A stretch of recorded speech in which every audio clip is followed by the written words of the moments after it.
దేవునికి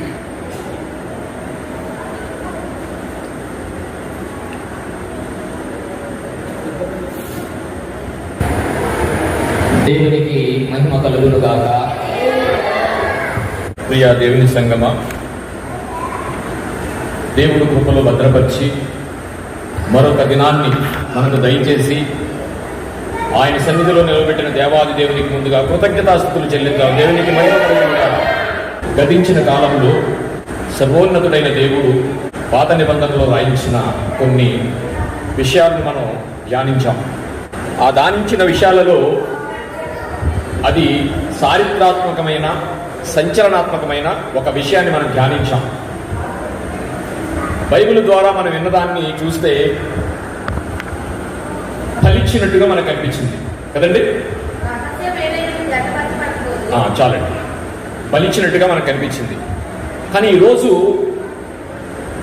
ఈ విషయాన్ని మనం ధ్యానించాలి అంటే దేవుడు విషయాలను అనేక చోట్ల పొందుపరిచాడు. ఏదో ఒక వాక్యాన్ని పట్టుకుని మనం ఇదే అనుకోవడానికి లేదు. అందుకనే ఏషియా గారు వాక్యము కొంత ఇచ్చట కొంచెము అచ్చట రాయబడిందని చెప్పారు. అలాగే ఈరోజు మన ధ్యానాంశం ఏంటంటే మనం అనుకున్న ధ్యానాంశం ఏంటి? దేవుడు నరబలి తీసుకుంటాడా, కోరతాడా, లేకపోతే దేవుడు నరబలి అంగీకరిస్తాడా, యొప్తా తన కూతుర్ని బలి ఇచ్చాడా? ఇదే కదా మన అంశం.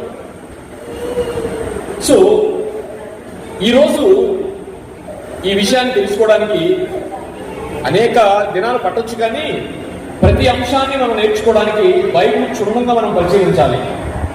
మనం ఏదో ఒక విషయాన్ని ఆ రోజు చెప్పేసుకుని వెళ్ళిపోవట్లేదు. ఇది ఒక బైబిల్ క్లాస్గా మనం తీసుకుంటున్నాం కాబట్టి చాలా విషయాలు ఇవాళ తెలుసుకోవాల్సిన అవసరం ఉంది. అందరూ రాసుకోవలసిన వాళ్ళు, ఆసక్తి కలిగిన వాళ్ళు ఖచ్చితంగా మీరు గ్రంథాలు ఓపెన్ చేసి ఒక పుస్తకం పెట్టుకుని ఖచ్చితంగా రాసుకోవాలి. నేనేమంటానంటే ఈ భూమి మీద ఏ పద్దులు కానీ, ఏ కాగితం కానీ, ఏ పెన్నుతో రాసుకున్నది కానీ ఉపయోగపడవచ్చు, కానీ ఉపయోగపడకపోవచ్చు, కానీ దేవుని యొక్క లేఖనాలు రాసుకోవడం వల్ల నిత్య జీవాన్ని పొందొచ్చు అనేది లేఖన ఆధారంగా చెప్పొచ్చు. ఎందుకంటే లేఖనముల యందు నిత్య జీవము కలదు, దేవునికి మహిమ కలుగును గాక. అందుకని అవకాశం ఉన్న వాళ్ళందరూ ఆసక్తి కలిగించుకుని అలాగూ చేయకపోవుట పాపం అని చెప్తుంది కనుక బైబిల్ మనం ఏం చేయగలమో దానికి, అది లేఖనాలకి మనం న్యాయం చేయడానికి మీరందరూ ఆ చక్కటి ఆలోచనలతో ఉండి ఏదో ఆ రోజు చెప్పుకుని పోయేది కాదు కనుక మనకి బైబిల్ని క్షుణ్ణంగా పరిశీలిస్తున్నాం కాబట్టి, బైబిల్ క్లాసులో మనం తీసుకుంటున్నాం కాబట్టి ఈరోజు గతించిన వారంలో మనం యొప్తా ఎవరో, ఆయన గుణగణాలేంటో, ఆయన ఎంత న్యాయాధిపతో అన్నీ మనం తెలుసుకున్నాం. కానీ మనం తెలుసుకోవాల్సింది ఏంటంటే ఈ పుస్తకంలో న్యాయాధిపతుల గ్రంథం గురించి దేవుడు ఏమి లిఖితం చేయవచ్చాడు, అసలు ఆయన న్యాయాధిపతి ఎలా అయ్యాడు, ఆ న్యాయాధిపతి ఉన్న కాలం ఏంటి, న్యాయాధిపతికి ముందు ఉన్న కాలం ఏంటి, అసలు బలుల యొక్క పరిస్థితి ఏంటి, బలులు ఎందుకు దేవుడు పెట్టాడు, లోకంలోని బలులు ఉన్నాయి, దేవుని సన్నిధిలో బైబిల్లో కూడా బలులు ఉన్నాయి, ఎందు నిమిత్తమై ఆయన పెట్టారు, అసలు బలుల్లో ఉన్న అంతర్యం ఏంటి, ఆయన కూతురిని బలిచ్చాడు అంటే ఆయన అంగీకరించాడా లేదో తెలియాలంటే అసలు బలులు ఏంటో తెలియాలిగా, బలులు ఎందుకు పెట్టాడో తెలియాలిగా. అందుకని ఈరోజు గ్రంథం అంటే ఏంటో ఉనికి గురించి మనం మాట్లాడుకుందాం. వాక్యంలోకి వెళ్ళి మనం చదువుకుందాం. యాకోబు పత్రిక 1వ అధ్యాయము 5వ వచనం. యాకోబు పత్రిక 1వ అధ్యాయము, ఏమండి, మీలో ఎవనికైనను జ్ఞానము కొదువుగా ఉన్న యెడల అతడు దేవుని అడగవలెను, అప్పుడు అతనికి అనుగ్రహింపబడును. ఆయన ఎవనిని గద్దింపక అందరికి ధారాళంగా దయచేయువాడు. చాలండి. అంటే మీలో ఎవరు ప్రార్థన చేసుకున్నారో తెలియదు, కానీ ఒక్కరి గురించి అయినా దేవుడు తన వాక్యాన్ని చెప్పిస్తాడు. మీలో ఎవరికైనా జ్ఞానం కొదువైన వాడలా, అంటే నేర్చుకోవాలని చాలా ఆసక్తి ఉంటుంది మనకి, చెప్పేవాళ్ళు ఉండాలి, అలాంటి అవకాశం ఉండాలి. సో దేవుడు జ్ఞానం అడిగారేమో, ఆయన చెప్పిస్తున్నాడేమో. ఈరోజు మనం బైబిల్ చరిత్రలోనికి వెళ్ళి అసలు బలులేంటి అనే విషయాన్ని మనం తెలుసుకుందాం. చదవబడిన వాక్యాన్ని బట్టి చిన్న ప్రార్థన చేసుకుందాం. పరిశుద్ధుడా, ప్రేమగల తండ్రి, మహోన్నతుడా, మీకు స్తోత్రాలు నాయన. ఇక గతించిన కాలం అంతటిలో మీ కృపలో భద్రపరిచారు ఆయన. గతించిన వారంలో దేవుడు నరబలిని కోరుకుంటాడా? దేవుడు నరబలిని అంగీకరిస్తాడా? యొక్త తన కుమార్తెని బలి ఇచ్చాడా అనే చారిత్రాత్మకమైన సంచలనాత్మకమైన విషయాన్ని మా ముందుంచి అల్పుడనైన నన్ను నిలవబెట్టి నీ నోటి కూరుగా నీ పిల్లలకు బలమైన ఆహారాన్ని అందించినందుకు మీకు కృతజ్ఞతాస్తుతులు చెల్లిస్తూ నాయనా, ఈ రోజు కూడా మీరు తోడుగా ఉండి ఈ రెండవ వారంలో మీరు తోడుగా ఉండి అనేక విషయాలు మీ పిల్లలకు బోధించడానికి అల్పుడనైన నన్ను నిలవబెట్టి చెబుతున్న నాకు, వింటున్న నీ పిల్లలకు సమయోచితమైన జ్ఞానాన్ని దయచేసి మీరు నడిపించమని ఈ చిన్న ప్రార్థన యేసువారి ప్రశస్తమైన నామంలో మిక్కిలి వినయంతో బ్రతిలాడి వేడుకొనుచున్నాము తండ్రి, ఆమేన్. ప్రియ దేవుని సంగమా, పరిశుద్ధ గ్రంథంలో న్యాయాధిపతుల గ్రంథం జాగ్రత్త ఆలోచించండి. కొన్ని విషయాలు మీకు ఈరోజు చెప్తాను. పరిశుద్ధ గ్రంథంలో న్యాయాధిపతుల గ్రంథము 7వ పుస్తకం, పాత నిబంధనలో. ఏంటంటే 7వ పుస్తకం. జాగ్రత్తగా వినండి, రాసుకునే వాళ్ళు రాసుకోండి. ఎందుకంటే క్షుణ్ణంగా మనం కూడా దాని గురించి తెలియాలి. 7వ పుస్తకం అంటే 7th చాప్టర్ పాత నిబంధనలో, అంతేనా? ఓకే. రెండవది, న్యాయాధిపతుల గ్రంథంలో 21 అధ్యాయాలు ఉంటాయి. ఎందుకంటే ఇవి చాలా మనం ధ్యానం చేయాలి కాబట్టి మనం తెలుసుకోవాల్సిన అవసరం ఉంది. ఇంచుమించు 618 వచనాలు ఈ న్యాయాధిపతుల గ్రంథంలో మనకు కనిపిస్తూ ఉంటుంది. ఈ న్యాయాధిపతుల గ్రంథం 300 అంటే క్రీస్తుకు పూర్వం 360 సంవత్సరాల చరిత్ర ఇందులో కనిపిస్తుంది. క్రీస్తుకు పూర్వం కాదు కానీ ఈ న్యాయాధిపతుల గ్రంథం, న్యాయాధిపతులు అందరూ 12 మంది నడిచినది 360 సంవత్సరాలు మనకు కనిపిస్తూ ఉంటుంది. 305 సంవత్సరాల్లో 12 మంది న్యాయాధిపతులు దీన్ని పాలించారు. ఏమండి, ఈ న్యాయాధిపతుల గ్రంథంలో దేవుని ప్రజలైన ఇజ్రాయేలీలు శత్రువులకు బానిసలైన సందర్భాలు ఎక్కువగా కనిపిస్తూ ఉంటాయి. మొట్టమొదటి మనం చదువుకున్న దాంట్లో చూడండి, ఇజ్రాయేలీల మీదకి దండెత్తి వచ్చారు. సో దాని గురించే ఈ యొక్తా గారిని పిలిచారు. ఈ న్యాయాధిపతుల గ్రంథం 360 సంవత్సరాలు కాల వ్యవధి ఇందులో కనిపిస్తుంది. కానీ ఎక్కువ ఈ ఇజ్రాయేలీలను అన్యులైన రాజులు వీళ్ళని ఆక్రమించడం జరుగుతుంది. సుమారు క్రీస్తుకు పూర్వం 300 సంవత్సరాల నుండి 360 సంవత్సరాలు చరిత్ర ఈ న్యాయాధిపతుల గ్రంథంలో కనిపిస్తుంది. ప్రియులారా, మోషే గారి మరణం తర్వాత యెహోషువ దేవుని ప్రజలను నడిపించాడు కదా. మోషే గారి తర్వాత ఎవరు? యెహోషువ గారు నడిపించారు. యెహోషువ మరణం తర్వాత న్యాయాధిపతుల కాలం మొదలైంది. ఓకే, అర్థమవుతుంది కదా? జాగ్రత్తగా ఆలోచించండి. న్యాయాధిపతులు గ్రంథం వచ్చేటప్పటికి యెహోషువ గారి తర్వాత వచ్చింది. ఈ గ్రంథం 21 అధ్యాయాలు, 618 వచనాలు. అంశాలు ఏంటి అంటే చాలా దుర్మార్గత కనిపిస్తూ ఉంటుంది ప్రియులారా. అంటే ధర్మశాస్త్రం, ముఖ్యంగా వీరు ధర్మశాస్త్రాన్ని ఎరిగిన వారు. ఇది జాగ్రత్తగా ఆలోచించాలి. యొక్తా తన కూతురిని బలివ్వడానికి మొక్కుకున్నాడు అంటే మొక్కుకునే ఆయనకి ధర్మశాస్త్రం తెలుసా లేదనేది ముఖ్యంగా మనకు తెలియాలి. నేను ఇవన్నీ ఎందుకు చెప్తున్నానంటే, యొక్తా గారు న్యాయాధిపతిగా వచ్చేటప్పటికి ఆయన మొక్కుకునే టైంకి ధర్మశాస్త్రం ఉందా లేదా తెలియాలని చెప్తున్నాను అనమాట. ధర్మశాస్త్రం ఉంది. ధర్మశాస్త్రం క్షుణ్ణంగా తెలిసినవాడు. ధర్మశాస్త్రం అండి ఎవరెవరికి ఇస్తారంటే పాలిస్తున్న రాజుకి ఒక ప్రతిని పంపిస్తారు. అలాగే కొత్త నిబంధనలో పిలాతుకు కూడా ఒక ధర్మశాస్త్రం ఉంటుంది. ఎందుకంటే పిలాతు పాత నిబంధన వాడే కదా. యేసుప్రభు వారు ఆరోహణ అయిన తర్వాత కొత్త నిబంధన వచ్చింది. పిలాతుకు ముందు, యేసుప్రభు వారికి ముందు పిలాతు దగ్గర కూడా ఒక ధర్మశాస్త్రం ఉంటుంది. ఎందుకని? పాలించేది ధర్మశాస్త్రం తెలిసిన యూదులను కనుక ఆ పాలించే ధర్మశాస్త్రం దగ్గర ఉండాలి కదా. సో న్యాయాధిపతి అయిన యొక్తా గారి దగ్గర కూడా ధర్మశాస్త్రం ఉంటుంది. అది కాలం అంటే ముఖ్యంగా మీరు ధర్మశాస్త్రం ఎరిగిన వారు అనేది చెప్పడానికి మీకు చెప్తున్నారు. మీరు ధర్మశాస్త్రానికి కొత్తవారు ఏం కాదు. ధర్మశాస్త్ర విధులన్నీ తెలిసిన వారు 12 మంది న్యాయాధిపతులు, అందులో యొక్తా గారు. ఏమండి, ధర్మశాస్త్రము ఇవ్వబడిన కాలంలోనే వీరందరూ ఉన్నట్టుగా స్పష్టంగా మనకు తెలుస్తుంది. మీకు ఏమేమి తెలుసు అంటే, దహన బలుల గురించి తెలుసు, ప్రతిష్ఠ అనే ఆ సందర్భం గురించి తెలుసు, ప్రతిష్ఠితము అనేది తెలుసు, నాజీరు అనేది తెలుసు. నాజీరు ఎవరు చేశారు? సంసోనికి నాజీరు చేశాడు. ఆయన కూడా ఒక న్యాయాధిపతి. అంటే వీళ్ళకి విధులన్నీ తెలుసు, ప్రతిష్ఠత తెలుసు, బలుల గురించి తెలుసు, నాజీరు గురించి తెలుసు. ఆ ధర్మశాస్త్రాన్ని దాని పూర్వీకుల యుగము అంటారనమాట. ధర్మశాస్త్రానికి ముందున్న యుగం ఏంటి? పూర్వీకుల యుగము. ఈ ధర్మశాస్త్రం వచ్చిన తర్వాత ఆదాము దగ్గర నుండి మోసే వరకు కూడా పూర్వీకుల కాలము. జాగ్రత్తగా రాసుకోండి. ఆదాము గారి దగ్గర నుంచి ఎక్కడి వరకు? మోసే గారి వరకు పూర్వీకుల కాలము. అక్కడి నుంచి ఆ కాలంలో అనగా ధర్మశాస్త్రం రాకముందు చాలా మంది భక్తులు కృతజ్ఞత పూర్వకంగా దహన బలులు అర్పించేవారు అనే దాఖలాలు ఉన్నాయి. ధర్మశాస్త్రం రాకముందు ఏం చేసేవారు? దహన బలులు అర్పించేవారు. అంటే ఎక్కడ అర్పించేవారంటే బలిపీఠము కట్టి దానిపై అర్పించేవారు. మనకి ఎవరు కనిపిస్తారు? అబ్రాహాం గారు కనిపిస్తారు. ఏమండి? సో కానీ ఎవరి ఇష్టం వచ్చినట్టు వారు చేయడానికి వీలు లేదు. ఎప్పుడు? ధర్మశాస్త్రం వచ్చిన తర్వాత. నువ్వు మొక్కుకోవాలనుకున్నా, దహనబలి ఇవ్వాలనుకున్నా, ధర్మశాస్త్రం వచ్చిన తర్వాత పూర్వకాలంలాగా ఎవరు వచ్చినట్టు వాళ్ళు ఇవ్వడానికి లేదు. ఆ కాలంలో ఎందుకు నేను ఈ విషయాన్ని చెప్తున్నానంటే, ఆ కాలంలో దేవుణ్ణి ఎరిగిన వారే, ధర్మశాస్త్రాన్ని ఎరిగిన వారే, పూర్వీకులు ధర్మశాస్త్రం రాకముందు కూడా బలులు ఎవరు ఇచ్చేవారంటే భక్తులే కాదండి, అన్యులు కూడా ఇచ్చేవారు. దేవునికి మహిమ కలుగును గాక. వాళ్ళు ఇష్టం వచ్చినట్టు ఇచ్చేవారు. ఎలా ఇచ్చేసారంటే చిన్న పిల్లలను అగ్నిలో వేసి బలిదహన బలిగా ఇచ్చిన దాఖలాలు బైబిల్ చరిత్రలో అనేక ఉన్నాయని నేను చెప్పినాను. కానీ ధర్మశాస్త్రం వచ్చిన తర్వాత ధర్మశాస్త్రంలో ఎలాగైతే దేవుడు లిఖితం చేయించాడో అలాగనే దహన బలి జరగాలి, అలాగనే బలులు జరగాలి, అలాగనే నాజీలు జరగాలి, అలాగనే ప్రతిష్ఠితలు జరగాలి. కానీ ఎవరిష్టం వచ్చినట్టు వాళ్ళు చేయడానికి లేదు అనేది మనకు తెలుస్తుంది. దానికి ఒక ఆధారంగా మనకు చిన్న విషయాన్ని తీసుకుందాం. లేవీకాండము 9వ అధ్యాయము 16వ వచనం. మీకు ఈ బైబిల్ క్లాస్తో పాత నిబంధనంతా తెలుసుకోవాలి మనకి. లేవీకాండము 9వ అధ్యాయము 16వ వచనం.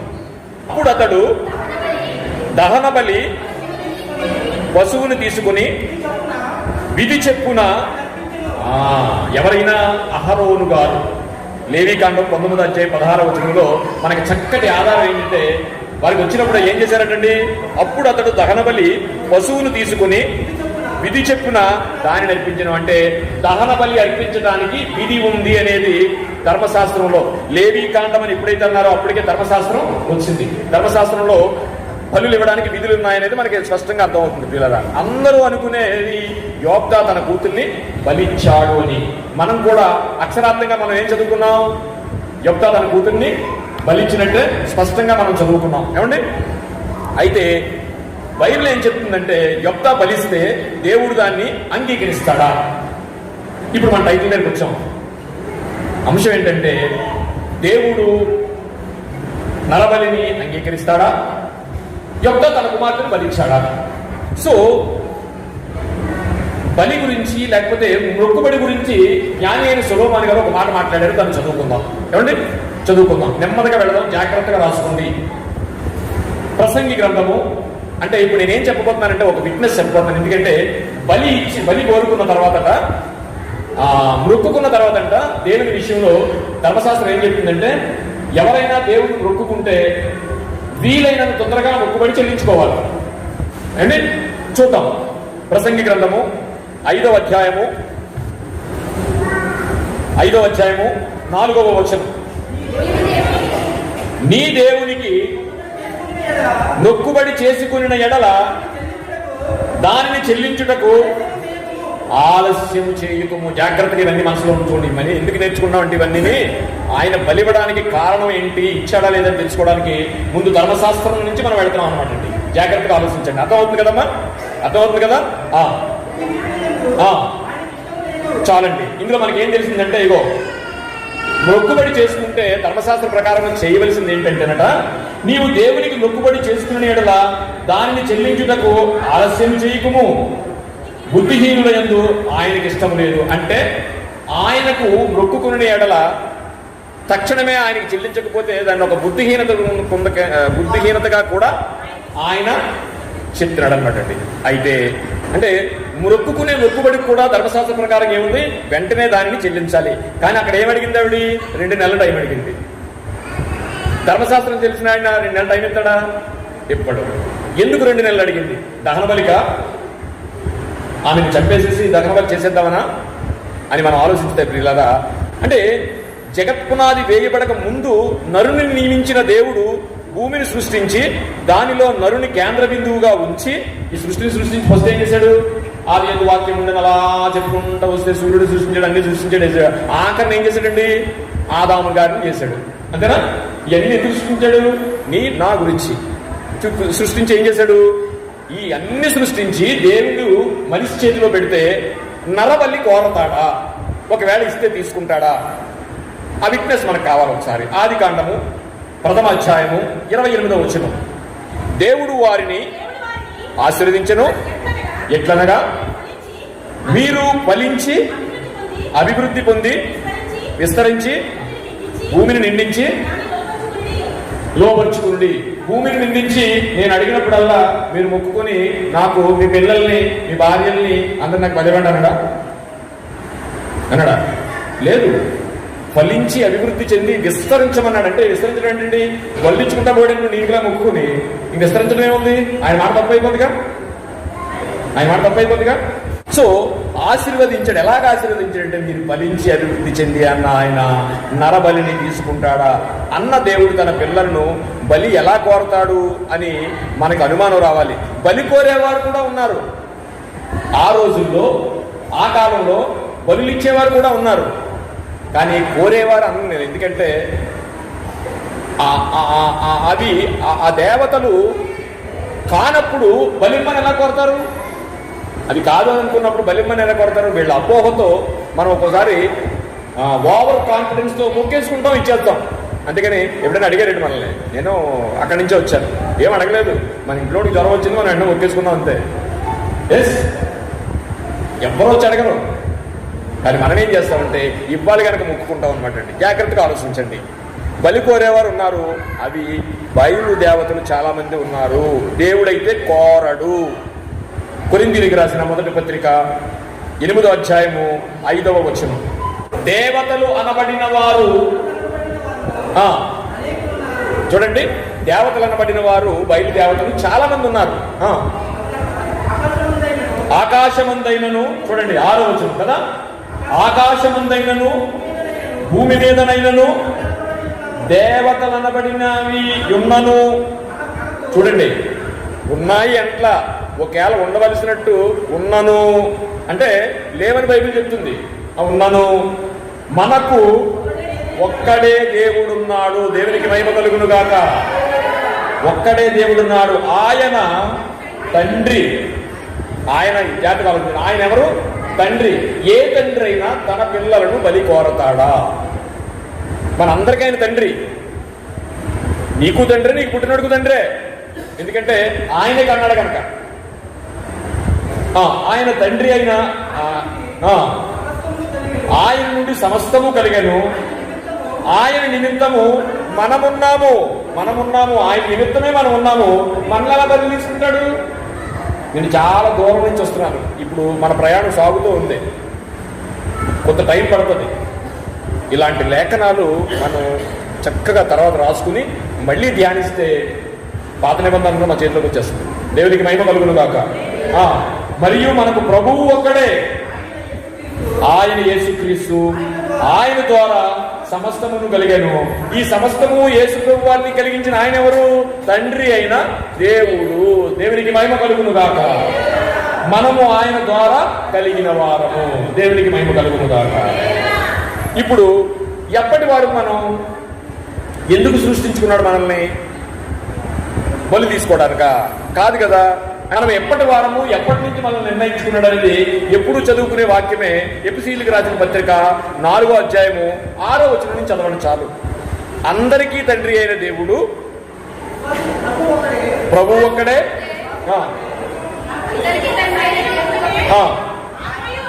ఆత్మయ్య ఒక్కడే కావాలండి. ఇప్పుడు అర్థమైంది కదా ఎంత స్పష్టంగా మనకి. అయితే తండ్రి అయిన దేవుడు నరుని దహన బలిగా కోరడు. ఇచ్చినది ఆయన తీసుకొనడు. నీకు పిల్లల్ని ఇస్తే మళ్ళీ నాకు బలి ఇచ్చేయడం ఏంటి? ఏమండి? జంతువులు మాత్రమే దహన బలిగా అడిగాడు. ఎందుకు అడిగాడు దహన బలిగా అంటే మన జాగ్రత్తగా ఆలోచించండి. ఈ బలుల గురించి మనకు అర్థం కాకపోతే ఈసారి ఖచ్చితంగా తెలియాలి. జంతువులు కూడా ఎందుకు బలి ఇమ్మన్నాడంటే అది నీ కొరకు నా కొరకు ఆయన ఒక రాబో కాలంలో ఒక విషయాన్ని మనకు తెలియజేయాలనుకున్నాడు. అందుకే బలులను కోరాడు. సింపుల్ గా చెప్పనా, నాకు ఒక కోడిని బలివరా అన్నాడు. మీ ఇంట్లో కోడి పెంచారు, గుడ్లు పెట్టింది, దాన్ని చక్కగా పొదుగుతారు. అంటే నా చిన్నప్పుడు నాకు అనుభవం ఉంది. కోడి పిల్లలు పుట్టించేది మా అమ్మ పెట్టేది అనమాట. మడుగు మట్టు ఏదంటారు కదా, అవి పెట్టిన తర్వాత ఇంచుమించండి ఒక 10-15 పిల్లలు అందులో ఉండేవి అనమాట. అవి వచ్చిన తర్వాత ఎంత హ్యాపీగా ఉంటుందో తెలుసాయి. దాన్ని ఇప్పుడైతే నా మనవరాలు ఎంజాయ్ చేస్తుంది. నేను బజార్కి వెళ్ళినప్పుడు చిన్నపిల్లలు అమ్మితే తీసుకుని వస్తూ ఉంటాను అనమాట. అంటే బలులు ఎందుకు పెట్టాడు అనేది చిన్న విషయాన్ని మేము ముందు ఉంచాలనుకున్నాను. మేము పెంచుకున్నాము, మట్టు పెట్టింది, పిల్లలు పుట్టాయి. ఈ పిల్లల్ని ఏం చేస్తున్నాడంటే, నువ్వు పాపం చేస్తే వాటిని బలిచ్చేయమంటున్నాడు.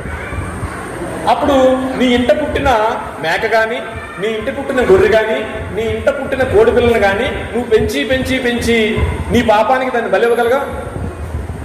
అందుకు పెట్టాడు. అందుకే ఆయన అందులో మాట ఉంటాడు, పేక పిసికి, ఇంకా వేరేగా ఉంటుంది అనుకోండి, మనకు అర్థమై బాగా, పేక పిసికి దాన్ని విలవిలలాడించు, రక్తము సిందించు అన్నాడు. అప్పుడన్నా నీకు బుద్ధి వస్తుందేమో అని. నా కొరకే కదా దాన్ని పేక పోయాల్సి వచ్చింది, నా కొరకే కదా అది విలవిలలాడుతుంది, నా కొరకే కదా నా ఇంట్లో పుట్టిన నా కోడి పిల్లే, నా మేకే, నా గొర్రె నా పాపానికి నేను బలి చేసేస్తున్నానని ఎప్పుడన్నా ఆలోచిస్తాడేమో మనిషి అనుకున్నాడండి. దేవునికి మహిమ కలుగును గాక. ఎందుకు జంతు బలి పెట్టాడంటే దాన్ని చూసి నువ్వు మారతావేమో అని. అద్భుతమైన విషయం ప్రియులారా. కానీ మానవుడు పుట్టిన పిల్లలన్నింటినీ బలిచ్చేశాడు, కానీ పాపం చేయడం మాత్రం మానలేదు. ఇవాళ పాపం చేసి ఒక మేకపిల్లను పోయిరా, ఒక కోడి పిల్లను పోయిరా అంటే కోసాడు. కోసిన తర్వాత అది ఎంత విలవిలలాడేటట్టు చేయాలో చెప్పాడు. విలవిలలాడుతుంది, కానీ ఇది నా కొరకే కదా చనిపోతుందనే జ్ఞానం మనిషికి లేదు. అందుకు ఆయన జంతువుల యొక్క బలి కోరాడు. అర్థమైందనుకుంటున్నాను. దేవునికి మహిమ కలుగును గాక. మత్తయి సువార్త 12:12 గొర్రెల కంటే మనుషుడెంతో శ్రేష్ఠుడు అన్నాడు. రాసుకోండి. గొర్రెల కంటే మనిషి ఎంతో శ్రేష్ఠుడు అన్న ఆయన ఎంతో శ్రేష్ఠుడు కాబట్టి విశ్రాంతి దినమున చాలమ్మా, చాలు. ఆ పాయింట్ ఒకటే కావాలి మనకి. మనిషి కంటే గొర్రె కంటే మనిషి ఎంతంట శ్రేష్ఠుడట. అంత శ్రేష్టమైన దాన్ని ఆయన అడుగుతాడా? మోషే గారి ద్వారా ఇశ్రాయేలీలకు వచ్చిన 10 ఆజ్ఞలలో ఒక ప్రధానమైన ఆజ్ఞ, ముఖ్యమైన ఆజ్ఞ నరహత్య. ఇది టర్నింగ్ పాయింట్, జాగ్రత్తగా పెట్టుకోండి. ఇశ్రాయేలీ ధర్మశాస్త్రాన్ని దేవుడు ఇచ్చిన ప్రధానమైన ఆజ్ఞ ఏంటంటే నరహత్య చేయకూడదు. ఇప్పుడు యొప్త బలిస్తే యొప్త ఎందుకు ఇచ్చాడని పక్కన పెట్టండి, అది నరహత్య కాదా? అర్థంగా? నరహత్య కాదా? ఒకవేళ నరహత్య చేసి ఆయన కూతుర్ని ఇచ్చేస్తాను, నేను విశ్వాస జాబితాలో చేరిపోదామని ఇచ్చేస్తే నరహత్య ఒప్పుకుంటాడా? చాలా జాగ్రత్తగా ఆలోచించండి. వలన ఆయనకు ఎలాంటి సంతృప్తి లేదనే విషయాన్ని మనకు అర్థమయ్యింది. అందుకే చాలా ఇంపార్టెంట్ ఏంటంటే ఇప్పుడు మనకు క్వశ్చన్ రావాలి. ఎందుకంటే అబ్రహాం గారు ఉన్నారు కదా, ఇప్పుడు బయట వాళ్ళకి రావాలి, మనకు కూడా ఇప్పుడు ఒక ఆలోచన రావాలి. ఎందుకంటే మరి అబ్రహాం గారు కొడుకు ఎందుకు అడిగాడండి? ఈ ప్రశ్న వేసుకోవాలి కదా. అబ్రహాం గారు కొడుకు ఎందుకు అడిగాడండి అంటే, అబ్రహామును అడిగాడు కానీ తీసుకున్నాడా? మరి ఎందుకు అడిగాడు? ఆయనకు అలవాటు ఉందా? ఎన్నో అంశాలు అందులో క్రోడీకరించి ఉన్నాయి. ఎందుకంటే కొడుకుని చాలా ప్రేమించేస్తున్నాడని కాదండి అంటారు, అదొక కారణం. ఇప్పుడు చిన్న విషయం చెప్తాను. పిల్లవాడండి ఐస్ క్రీమ్ తింటాడు కదా, తాతలు వెళ్ళి ఏం చేస్తారంటే, నాకు పెట్టరా నీ ఐస్ క్రీమ్ అవసరమా? తింటాడా? తింటే పళ్ళు నొప్పులు వచ్చేస్తాయి. కానీ ఆ చిన్న పిల్లాన్ని మనవాడిని ఏం చేస్తాడు, నాకు ఐస్ క్రీమ్ పెట్టరా అంటాడు. పెట్టడో అని పెడితే సంతోషం. ఇంకోటి చెప్పనా, ఆ చిన్న పిల్లడు ఉంటాడు, మూతికి మొత్తం రాసేసుకుంటాడు అన్నం అంతా, చేతి అంతా గజిబిజి అయిపోద్ది, అంతా చెత్త చేసేసుకుంటాడు. అది తింటారని కొంతమంది, అందులో నేను ఒకటి. అదేమో చెత్తగా చేసేసింది అన్నం అంతానే, నాకు కొంచెం ముద్దు పెట్టమే అంటారు అనమాట మా మనవరాళ్ళే. అది నిజంగా అదేదో మెత్తిగా మట్టి మావేసి ఏం పని చేసి నోట్లు వెళ్తే ఎంత హ్యాపీగా ఉంటుందో కదా. అలాగే దేవుడు కూడా తన కుమారుడైన అబ్రహాం గారిని ఒక చిన్న పరీక్ష పెట్టాలనుకున్నాడు. అది కేవలము కుమారుణ్ణి ఎక్కువ ప్రేమిస్తున్నాడని అందులో రాయలేదు, కానీ మనం అనుకుంటున్నాం అది కూడా కారణం కావచ్చు. ఇస్సాకు మృతులలో నుండి లేపబడునని విశ్వసించి, ఎందుకంటే అండి అబ్రహాం గారి ద్వారా ఈ ప్రపంచానికి ఒక చక్కటి సాక్ష్యాన్ని ఇవ్వాలనుకున్నాడు దేవుడు. రాబో కాలంలో అబ్రహాముని విశ్వాసులకు తండ్రిగా మార్చాలనుకున్నాడు. అందుకని రాబో మన తరాలందరికీ ఒక విశ్వాసం చూపించాలనుకున్నాడు దేవుడు. అబ్రహాము గారిని ఎంచుకున్నాడు. అబ్రహాము గారిని ఎంచుకుని ఇస్సాకు బలి ఇవ్వడం జరిగింది. కొన్ని అందులో ఉన్న మర్మయుక్తమైన మాటను మనం తెలుసుకోవాలనుకుంటే ఆది కాండము, అబ్రహాం గారి విశ్వాసం గురించి కూడా మనం ఒకసారి మాట్లాడుకుని వెళ్దాం. ఆది కాండము 22వ అధ్యాయము 5వ వచనం.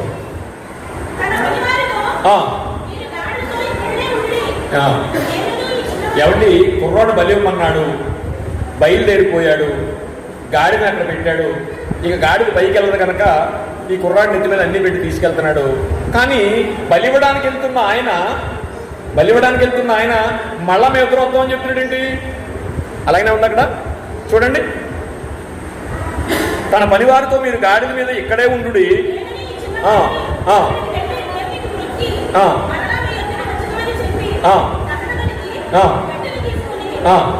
చాలండి.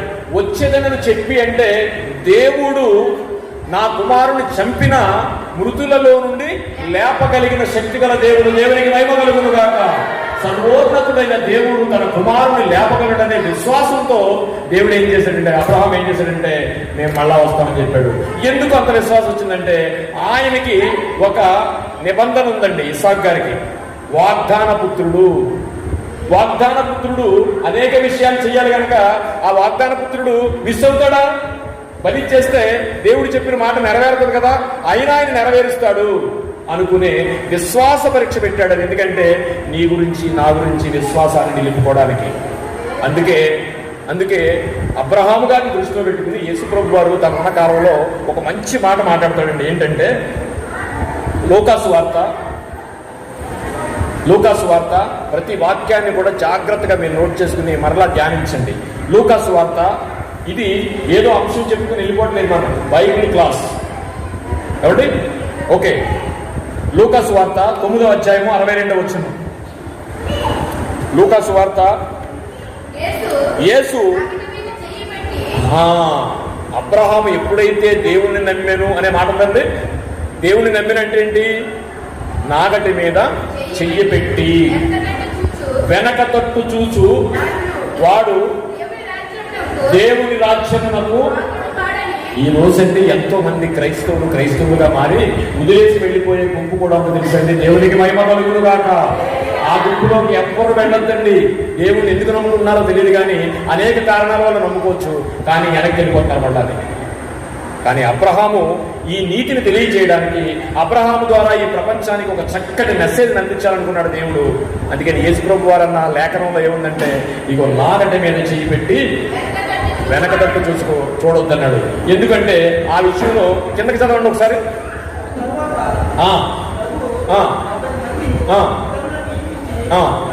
చాలండి.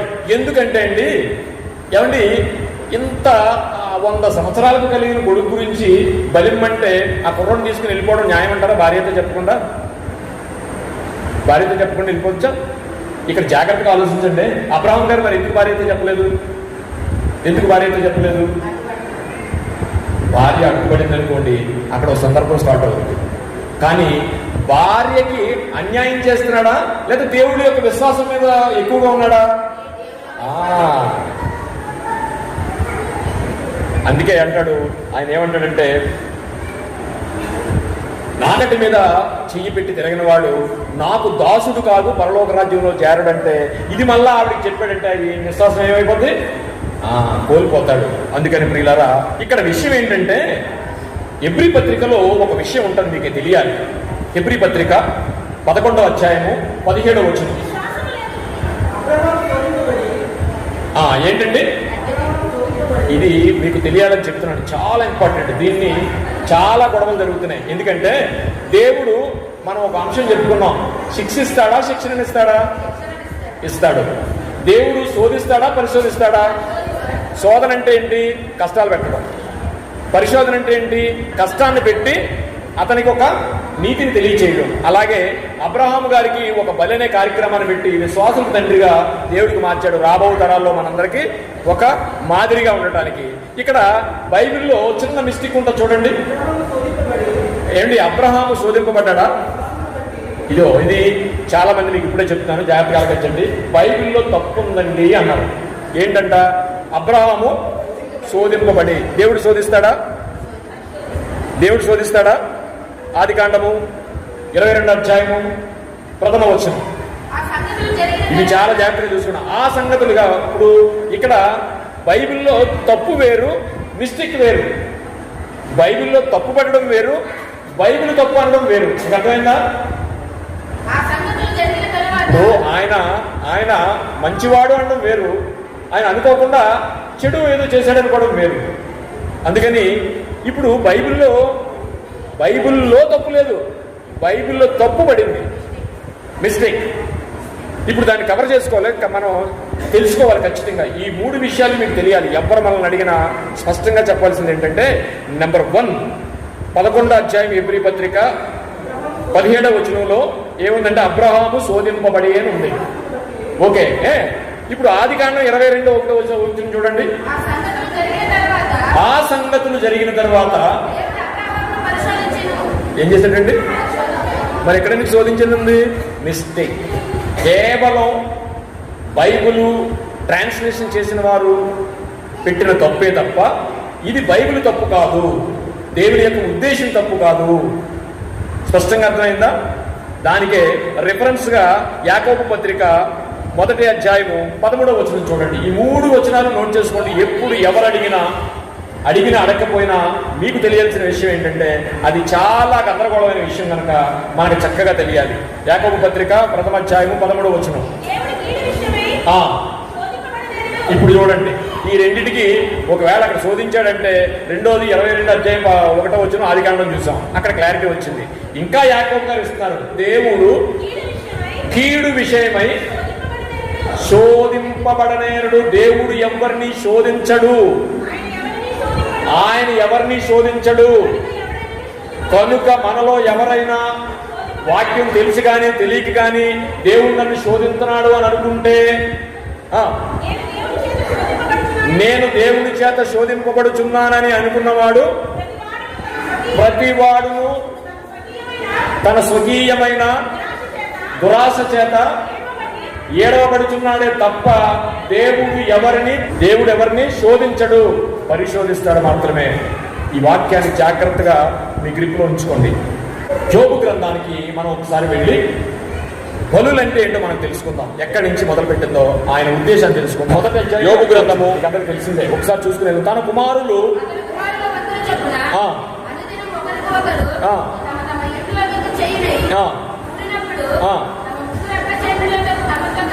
ఇప్పుడు ఎందుకు విషయం చెప్తున్నానంటే, బలులు కూడా నీ స్తోమతను బట్టి ఇమ్మన్నాడు ఆయన, నీ స్తోమతను బట్టి ఇమ్మన్నాడు. ఇప్పుడు ఈయన ఏం చేశాడు? చాలా ధనవంతుడు, ప్రతిరోజు బలి చేస్తున్నాడండి పిల్లల గురించి. ఇంకొక ఆయన చూపిస్తాను మీకు, చూడండి. సొలొమోను గారిని 1 రాజుల గ్రంథము 3వ అధ్యాయం 3వ వచనం. 1 రాజుల గ్రంథము 3వ అధ్యాయం 3వ వచనం. తన తండ్రి అయిన దావీదు నియమించిన కట్టడలను అనుసరించి 10,000 ఎద్దులట ఉన్నత స్థలములు అని చూడండి. అప్పటికప్పుడే ధర్మశాస్త్రం వచ్చేసింది. లేవీకాండము 5వ అధ్యాయం 11వ వచనం. ఇక్కడ నేనేం చెప్పాలనుకుంటున్నానంటే, ఎంత సింపుల్గా ఆయన బలి అడిగేటో చూడండి. ఈ బలులు అనగానే పెద్ద పెద్ద వాళ్ళు ఇచ్చారు. ఇక్కడ 10,000 ఎద్దులు ఇచ్చేటటువంటి సొలొమోను గారు. యోబు గ్రంథంలో యోబు గారు అయితే ప్రతిరోజు పిల్లలకి బలిచ్చేవాడట. కానీ దేవుడు ఏమన్నా చూడండి, 2 తెల్ల గువ్వలనైనను పావురపు పిల్లలనైనను లేని ఎడల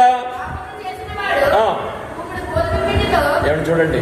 దేవుడు ఏదన్నా బలి కోరడం గురించి ఇవన్నీ ఎందుకు చెప్తున్నానంటే, మీకు మనం ఒక పెద్ద బలికి వెళ్తున్నాం. అక్కడికి చాలా దూరం ఉంది ఇంకా. అది ఈ వెళ్ళే ముందు ఆయన ఏంటో మనకు తెలియాలి, బలులు ఏంటో మనకు తెలియాలి, పాత నిబంధన మొత్తం మనకు తెలియాలి.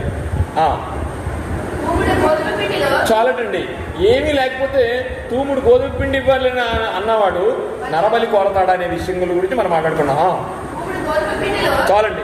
పాపానికి బలి ఎందుకు ఇవన్నీ అన్నాడంటే అండి, రాబో కాలంలో క్రీస్తుని బలి ఇవ్వాలి గనక పాపానికి బలి రక్తము అన్నాడు. కానీ లేకపోతే గోధుమ పిండి చాలురా అని పెట్టిన దేవుడు. ఒకసారి చూడండి ఆయన ఏం కోరుకున్నాడో మన నుంచి అనేది మనం ఆలోచిస్తే ప్రియులారా, హెబ్రీ పత్రిక 10వ అధ్యాయము 1వ వచనం. ఎందుకు ఇవన్నీ పెట్టాడట? ఎందుకు అవన్నీ పెట్టాడట? రాబో కాలములో ధర్మశాస్త్రము రాబోచున్న మేలులు చాయగలదే, నిజ స్వరూపము కలది కావు. మీరు ఇచ్చే బలులన్నీ నిజమైనవి కావు. నువ్వేమన్నా మారతావేమో అని నీ ఇంట పుట్టిన గొర్రెని పిల్లని చేస్తుంటే అది పాపం విలవిలాడుతుంటే నువ్వు మారతావేమో దేవుడు పెట్టాడు తప్ప అసలైన బలి వాడు సిద్ధపరిచాడు. ఆయన ఆ బలి గురించి నీకేం చూపించాడంటే ముందు కొన్ని బలులను చూపించాడు. అందుకే అన్నాడు ధర్మశాస్త్రం రాబోచున్న మేలులు చాయగలదే గాని ఆ వస్తువులు నిజస్వరూపము గలది కాదు కనుక. పత్రిక 10వ అధ్యాయం 4:5 అయితే ఆ బలులు అర్పించుట చేత మీకు అర్థమైంది కదండి, క్లియర్గా ఉంది కదా. ఎలా అనగా ఎట్ల యొక్కయు మేకల యొక్కయు రక్తము పాపములను తీసివేయుట అసాధ్యము. దేవుడు రక్తాన్ని ఆగ్రహించడమని అనుకుంటున్నారేమో. ఇది నీ కొరకు నా కొరకు ఒక మార్పు రావడానికి ఈ బలులు పెట్టాడే తప్ప ఆయన నీ పాపం తీసేయడు అసాధ్యము అని చెప్తున్నాడు అనమాట అండి. అసాధ్యము. అందుకనే మనం ఏం చేయాలి తెలుసునండి, ఆయనకి ఏ బలి ఇష్టమో మనకు తెలియాలంటే చక్కటి ఆలోచన. కీర్తన గ్రంథము 51వ అధ్యాయం 17వ వచనం, విరిగి నలిగిన నీకు ఇష్టము. ఆయనకి ఏమి ఇష్టమట? విరిగి నలిగిన హృదయము. కానీ నువ్వు బలి ఇచ్చేస్తున్నావు, నీ ఇంటి పుట్టిన దాంట్లో రక్తంతో చూపిస్తున్నావు, విలవల్లాడిస్తున్నావు, కానీ నీ మనసు ఏమైనా విరిగిందా? కీర్తనాకారుడు రాశాడు చూడండి, దేవుడికి ఏమి ఇష్టమో తెలిసిన బాబు, మీరు బలిస్తున్నారు కానీ నీ హృదయం ఏమైనా విరిగిందా, నలిగిందా? ఏమైనా ఆలోచిస్తున్నావా? ఎందుకు దేవుడు అడిగాడు? నేను ఆగ్రహిస్తానా? పైన రాశాడు కదా ఎబ్రీ పత్రికలో, నాకు అవసరమా నా బళ్ళు అని అడుగుతూ. ఇక్కడ చూడండి, గమనించండి, ఆగ్రహిస్తే ఇది హైందవులు కూడా చేస్తున్నారు కదా. మరి వాళ్ళు కొబ్బరికాయ కొడుతున్నారు, మీరు కొండుకోతున్నారు, వాళ్ళ కొండుకోతున్నారు, తేడా ఏంటి? కానీ నీకు పెట్టింది ఎందుకో తెలిసిన, నీవు విరిగి నలిగిన హృదయాన్ని తెచ్చుకుంటావని. కానీ ఇజ్రాయేలీయుడు కానీ మానవుడు కానీ ఎక్కడా కూడా పాపం చేసి బలిస్తూ ఇంట్లో ఉన్న తన ఇంట పుట్టినవన్నీ ఇచ్చేస్తున్నాడు, కానీ పాపాన్ని ఎక్కడ మానలేదు. వెళ్తాం, దగ్గరికి వెళ్తాం. ఇవన్నీ విన్న తర్వాత ఎంత స్పష్టంగా అర్థమవుతుందో మీకు. ఎహెజ్కేలు గ్రంథము 18వ అధ్యాయము 23వ వచనం, అంటే దుష్టులు మరణము నొందుట నాకేమాత్రమైనను సంతోషమా? చూడండి, దుష్టులు మరణము నొందుట చేత నాకేమాత్రమైనను. ఎందుకు ఇచ్చాడటండి? ఎందుకు ఇచ్చాడట ఈ బలులన్నీ? మీకు అనుమానం రావచ్చు, అప్పుడు కోసాం కదండి, ఇప్పుడు కోతున్నాం కదండి, అప్పుడు బలి ఇచ్చారు కదండి, పాత నిబంధనలు ఇప్పుడు బలిస్తున్నారు కదండి, మీరు ఏమన్నా అనుకోవచ్చు. కానీ దానికి దేవుడు చెప్తున్నాడు, ఒరే, పాపం చేసిన వాడు చచ్చిపోవడం నాకేమన్నా ఇష్టమా? వాళ్ళు ఈ బలిచ్చేటప్పుడు వాళ్ళు ఏమైనా మనసు మార్చుకుని వాళ్ళ హృదయం కరిగి ఏమైనా మార్చుకుంటారేమని నేను ఇవి పెట్టాననే ఉద్దేశాన్ని స్పష్టం చేస్తున్నాడు. దుష్టులు మరణము నొందుడు చేత నాకు ఏమైనా సంతోషం కలుగునా? వారు తమ ప్రవర్తన దిద్దుకుని. చూడండి, ఆయన సంతోషం ఎందుకు పెట్టాడట స్పష్టంగా చెప్తున్నాడు. అందుకే హోషేయ గ్రంథము 6వ అధ్యాయం 6వ వచనం, హోషేయ గ్రంథము నేను బలిని, జాగ్రత్తగా ఆలోచించండి, ముగించుకుందాం. నేను బలిని కోరను కానీ కనికరమునే కోరుచున్నాను. దహన బలుల కంటే, అండర్లైన్ చేసుకోండి, దహన బలుల కంటే దేవునిచ్చిన జ్ఞానము నాకు ఇష్టమైనది. దేవుని కూర్చిన జ్ఞానము నాకు ఇష్టమైనది. మనం మొట్టమొదటి చదువుకున్న వాక్యం ఏంటండి? వాళ్ళేం చదువుకున్నాం? ఎవరికైనాను జ్ఞానము కొదువైన ఎడల ఆయన అడగాలట. ఇప్పుడు ఆయనకి ఏమిష్టమట? నేను బలిని కోరను కానీ కనికరమునే కోరుచున్నాను. దహన బలుల కంటే దేవుని కూర్చిన జ్ఞానం. ఇవాళ మనకి ఏం ప్రకటించబడుతుంది? ఇక్కడ దేవుని కూర్చిన జ్ఞానం ప్రకటింపబడుతుంది. దేవునికి మహిమ కలుగును గాక. ఇది ఆయనకి ఇష్టమట. ఈ వాక్యాన్ని వినడం ఆయనకి ఇష్టమట. జ్ఞానం అంటే లోక జ్ఞానం కాదు, దేవుని జ్ఞానం. మంచి లేఖనం వంటిది, మళ్ళా చదవాలనిపిస్తుంది. నేను బలిని కోరను కానీ కనికరమునే కోరుచున్నాను. దహన బలుల కంటే దేవుని కూర్చిన జ్ఞానము నాకు ఇష్టము. మనందరూ దేనికి ఇష్టపడతాడట? వాక్యాన్ని వినడం, వాక్యాన్ని చెప్పటం, వాక్యాన్ని మనం ఒకరికొకరు దాన్ని డిస్కషన్ చేసుకోవడం దేవుడికి చాలా ఇష్టమట. ఒక చోట రాస్తాడు, మీరు దేవుని వాక్యం మాట్లాడుకున్నప్పుడు ఆయన చెవి యొగ్గి అంటే ఇప్పుడు మనం ఏం మాట్లాడుకోవాలి? ఆ ఈలో గొడవలు కాదు మాట్లాడుకోవాల్సినవి. అప్పటి వరకు ఉన్న దేవుడు పక్కిదిలో పోతాడు. ఆ పక్కిదిలో ఉన్న సాతానుగాడు మన దగ్గరికి వచ్చేస్తాడు.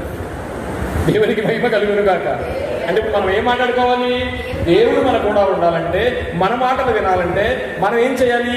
దేవుని జ్ఞానాన్ని మాట్లాడుకోవాలి. దేవుని జ్ఞానం వింటూ చెప్పుకుంటున్న మనం, దేవుడు మన యందు ఉంటాడు. దేవునికి అది ఇష్టం, నీ బలి కాదు. యేసువారి సాక్ష్యం హెబ్రీ పత్రికలో మనం చూస్తే ఈ బలుల గురించి ఆయన కూడా చక్కటి సాక్ష్యాన్ని ఇచ్చారు. ఆయన సాక్ష్యాన్ని ఒకసారి విందాం. హెబ్రీ పత్రిక 10వ అధ్యాయము. సాక్షాత్తు ఈ భూమి మీదకి పంపించిన సర్వోన్నతుడైన కుమారుడు యేసుప్రభు వారు కూడా ఆయన బలియాగం గురించి, ఆయన తీసుకునే బలి గురించి యేసుప్రభు వారి సాక్ష్యాన్ని మనం వినాలండి. ఏమంటున్నాడు? బలియు అర్పణయు నీవు కోరలేదు గాని నాకొక శరీరమును అమర్చితివి, పూర్ణ హోమములను పాప పరిహారార్థ బలులను నీకిష్టమైనవి కావు. చాలండి, నీకిష్టమైనవి కావు స్పష్టం చేశాడు యేసుప్రభు వారు. అయితే ధర్మశాస్త్రం రాకముందు అన్యులు బలిచ్చేవారు, అమాలయకులు వాళ్ళందరూ ఆ దేవతలకి బలిచ్చేసేవారు. కానీ ధర్మశాస్త్రం వచ్చిన తర్వాత ఒక నియమ నిబంధనలు వచ్చాయి. ఎన్ని బలులు ఉన్నాయో కూడా మనకు వచ్చేసాయి. అయితే స్పష్టంగా ఇవ్వబడ్డాయి. ద్వితీయోపదేశకాండము 12వ అధ్యాయము 11వ వచనం. నేను నీకు ఆజ్ఞాపించు సమస్తమును అనగా మీ దహన బలులను, మీ బలులను, మీ దశమ భాగములను, మీరు చేయు నైవేద్యములను, మీకు యెహోవాకు మొక్కుకొను మీ శ్రేష్టమైన మొక్కుబడులను మీ దేవుడైన యెహోవా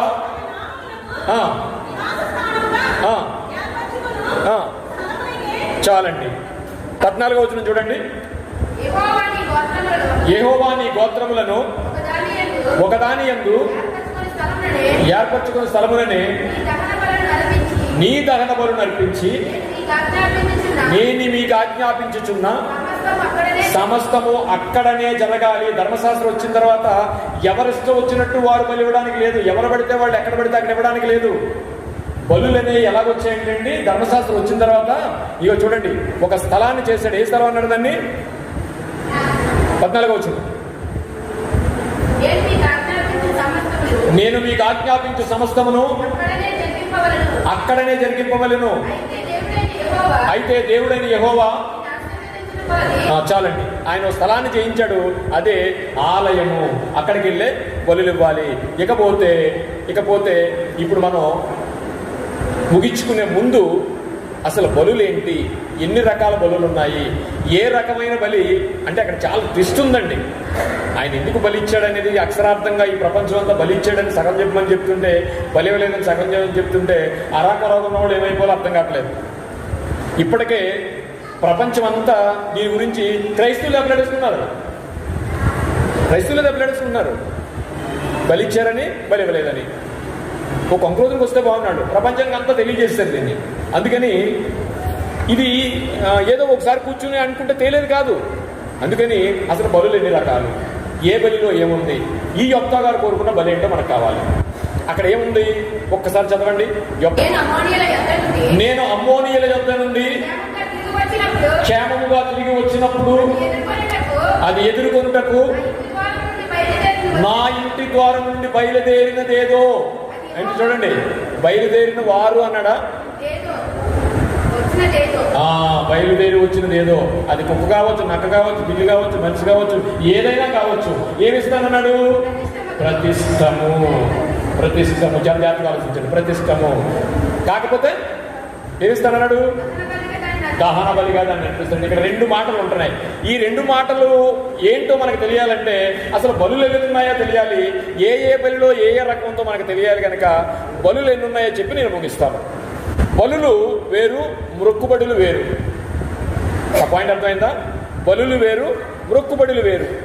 బలులు ఏంటంటే లేవీకాండము 1వ అధ్యాయము 1వ వచనం చూడండి ఒకసారి. మీరు ఇశ్రాయేలీయులతో ఇట్లను, మీలో ఎవరైనాను యెహోవాకు బలి అర్పించినప్పుడు ఏమండి గోవుల మందలో నుండి కానీ గొర్రెల మందలో నుండి కానీ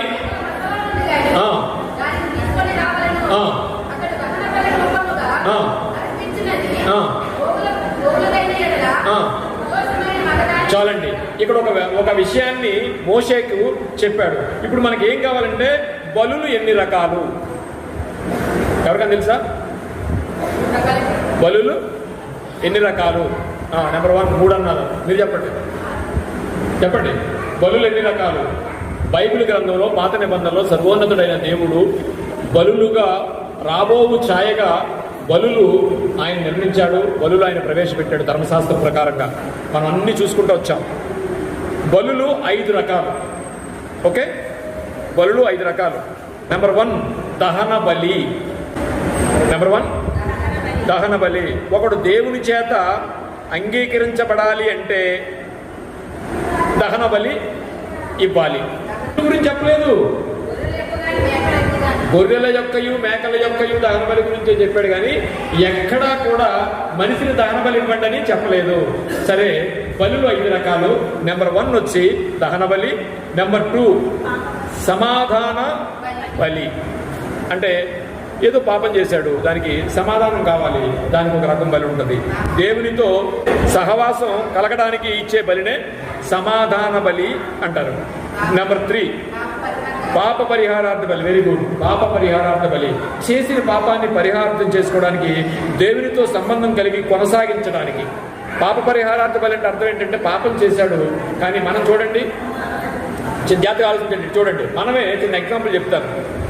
చర్చికి వెళ్ళాలి, అంతా వెళ్ళాలనుకున్నాం, కానీ వెళ్ళే టైంకి మానకూడని విషయం ఏదో మనకు వచ్చింది ఉంది. బలవంతాన్ని మానేసి లోకంతో గడపడానికి వెళ్ళిపోయాం. నెక్స్ట్ టైం నిజంగా క్రిస్టియన్ అయితే, నిజంగా భక్తులు అయి ఉంటే, దేవుడి ఎడల భయభక్తులు కలిగి ఉంటే మన ఆలోచన ఎలా ఉంటుంది? అరే మానేసాం అని. ఆ పాపం చేయనంతసేపు పర్లేదు, చేసినంతసేపు పాపం చాలా బాగుంటుంది, చక్కగా ఉంటుంది. ఆ చేసినప్పుడు పర్లేదు. ఆ పాపాన్ని పోయిన తర్వాత మనిషి ఎంత పశ్చాత్తాపడతాడు, దేవుడికి దూరం అయిపోయాను నేను ఎంత బాధపడతాను.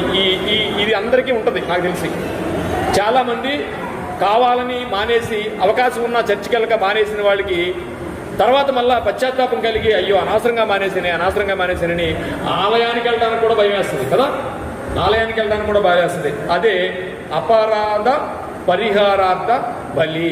మనం చేసిన అపరాధానికి ఆ రోజుల్లో అయితే బలిచ్చి దేవునితో మళ్ళా సహవాసం పొందాలి. ఈ రోజైతే నీ ఇంటిలోనికి వెళ్ళి నీ తలుపు వేసుకుని మోకరించి అయ్యా నన్ను క్షమించు అని అనేసి మళ్ళా నెక్స్ట్ వీక్ చేయకూడదు. పాపాన్ని ఒప్పుకోవడం అంటే తెలుసా ఏంటి? ఇవాళ ఏమైతే పాపం చేసావో ఆ పాపం మళ్ళా చేయకూడదు, మిగతా పాపాలు చేయొచ్చని కాదు. పాపాన్ని ఒప్పుకోవడం అంటే అర్థం ఏంటంటే ఈ రోజు దేవుడి దగ్గర ఒప్పుకున్న పాపాన్ని మళ్ళా చెయ్యకూడదు. కానీ మనిషి ఈరోజు మీరు నేను కూడా ఆ క్రియ మనం చేయలేకపోతున్నాం. దేవునికి మహిమ కలుగును. అది కలుగుతుందనే దేవుడు అనేకమైన బలులార్పణ చేశాడు. 4వది కదా అపరాధ పరిహారార్థ బలి. దోషారోపణ పోగొట్టుకోవడానికి చేసేవారు. ఏంటిది? అపరాధ పరిహారార్థ బలి. మనం అపరాధం చేసినప్పుడు ఆ దోషం పోవడానికి ఒక బలి పెట్టాడైన అపరాధ పరిహారార్థ బలి. దోషారోపణ పోగొట్టుకోవడానికి ఒక బలి ఉంది. దానికి ఒక రిఫరెన్స్ మనం చూద్దాం. లేవీకాండము 1వ అధ్యాయము 7వ వచనం చూడండి. ఇప్పుడు ఏం చెప్తున్నానంటే అపరాధ పరిహారార్థ బలి అనగా మనం చేసిన అపరాధాలకు ఆ రోజు దేవుడు ఏం చేశాడంటే ఒక బలి పెట్టాడు. దోషారోపణ పోగొట్టాలి. మనం దోషం చేశాం కాబట్టి అది పోగొట్టడానికి లేవీకాండం 1వ అధ్యాయం 7వ వచనంలో ఏం మాట్లాడుతున్నాడంటే యాజకుడైన అహరోను